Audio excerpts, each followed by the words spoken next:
May 1 ഈസ്റ്ററിൻ്റെ 4-ാം ആഴ്ചയിലെ വെള്ളിയാഴ്ച. യോഹന്നാൻ 14 1 മുതൽ 6 വരെ വാക്യങ്ങൾ. വിശുദ്ധ ഔസേപ്പിതാവിന് സഭയിൽ 2 തിരുനാൾ ദിനങ്ങളുണ്ട്. ആദ്യത്തേത് മാർച്ച് 19-ാം തീയതി, മറിയത്തിൻ്റെ ഭർത്താവായ ജോസഫ്. രണ്ടാമത്തേത് മെയ് 1-ാം തീയതി, തൊഴിലാളി മധ്യസ്ഥനായ ജോസഫ്. രണ്ടും അദ്ദേഹത്തിൻ്റെ ജീവിതത്തിൻ്റെ വ്യത്യസ്ത ഭാഗങ്ങളെ ഓർമ്മിപ്പിക്കുന്നു. സഭയുടെ ആദ്യകാലങ്ങൾ മുതൽ തന്നെ വിശുദ്ധ ഔസേപ്പിനെ ആദരിച്ചിരുന്നു. യേശുവും മറിയവുമായുള്ള അടുപ്പം കാരണം അദ്ദേഹത്തെ എപ്പോഴും ഒരു വിശുദ്ധനായി സഭ കണ്ടു. സാർവത്രിക സഭയുടെ രക്ഷാധികാരിയാണ് വിശുദ്ധ ഔസേപ്പ്. പിതാക്കന്മാരുടെയും തൊഴിലാളികളുടെയും മരിക്കുന്ന ആളുകളുടെ രക്ഷാധികാരി കൂടിയാണ് അദ്ദേഹം. വിശ്വസ്തനും ശാന്തരും ശക്തരുമായിരിക്കാൻ നമ്മെ സഹായിക്കാൻ നാം അവിടുത്തോട് ഔസേപ്പിതാവിനോട് ആവശ്യപ്പെടുന്നു.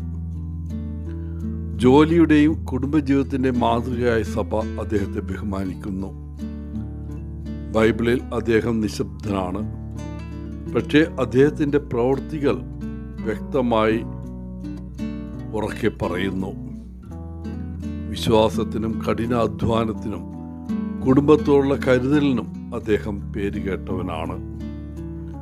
അദ്ദേഹം വിശ്വാസത്തിൻ്റെയും പ്രവർത്തനത്തിൻ്റെയും മനുഷ്യനാണ്. ചെറിയ ദൈനംദിന വഴികളിൽ ദൈവത്തെ എങ്ങനെ പിന്തുടരാമെന്ന് ഔസേപ്പിതാവ് നമുക്ക് കാണിച്ചു തരുന്നു. ജോലി നല്ലതാണെന്ന് നമ്മെ ഓർമ്മിപ്പിക്കാൻ സഭ അദ്ദേഹത്തിന് തൊഴിലാളി എന്ന പദവി നൽകുന്നു. സത്യസന്ധമായ അധ്വാനം പ്രധാനമാണെന്ന് ഇത് നമ്മെ ഓർമ്മിപ്പിക്കുന്നു. ജോസഫ് തൻ്റെ കൈകൾ പണിയാനും പരിപാലിക്കാനും ഉപയോഗിച്ചു. ഒരു മരപ്പണിക്കാരനായി ജോലി ചെയ്യുകയും കുടുംബത്തെ പോറ്റുകയും ചെയ്തു. ജോസഫിൻ്റെ ആദ്യകാല ജീവിതത്തെക്കുറിച്ച് ബൈബിളിൽ കൂടുതലൊന്നും പറയുന്നില്ല. എന്നാൽ അദ്ദേഹം ദാവീദ് രാജാവിൻ്റെ കുടുംബത്തിൽ നിന്നുള്ള ആളാണെന്ന് നമുക്കറിയാം. രക്ഷകൻ ദാവീദിൻ്റെ വംശപരമ്പരയിൽ നിന്ന് വരേണ്ടതായിരുന്നു എന്നതിനാൽ ഇത് പ്രധാനമാണ്. ജോസഫ് ഒരു ചെറിയ പട്ടണമായ നസ്രത്തിൽ താമസിച്ചു.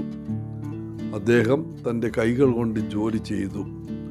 ആളുകൾ അദ്ദേഹത്തെ ഒരു കാർപ്പൻ്റർ അല്ലെങ്കിൽ ആശാരി എന്നാണ് വിളിച്ചിരുന്നത്. ബൈബിളിൽ ഉപയോഗിച്ചിരിക്കുന്ന ഈ പദത്തിന് കോൺട്രാക്ടർ അല്ലെ ബിൽഡർ എന്നും അർത്ഥമുണ്ടാകാം. അദ്ദേഹം മരവും കല്ലും ഉപയോഗിച്ച് ജോലി ചെയ്തിരിക്കാം. തൻ്റെ കുടുംബത്തെ പോറ്റാൻ അദ്ദേഹം ജോലി ചെയ്തു. എല്ലാ ജോലികൾക്കും മൂല്യമുണ്ടെന്ന് അങ്ങനെ നമുക്ക് കാണിച്ചു തരുന്നു. 1955 പയസ് 12 മാർപ്പാപ്പ ജോസഫിന് ഒരു പ്രത്യേക തിരുനാൾ ദിനം നൽകി ആദരിച്ചത്. അദ്ദേഹം അതിനെ തൊഴിലാളികളുടെ മധ്യസ്ഥനായ വിശുദ്ധ ഔസേപ്പിതാവിൻ്റെ തിരുനാൾ എന്ന് വിളിച്ചു.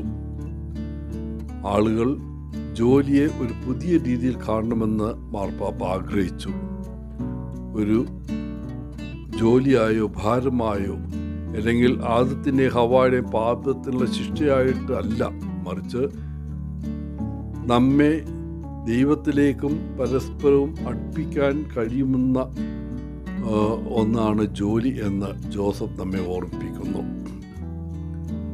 വിശുദ്ധ ഇഗ്നേഷ്യസ് ലോയോളയുടെ പ്രസക്തമായ ഈ വാക്കുകൾ ഇന്ന് നമുക്ക് ഓർക്കാം.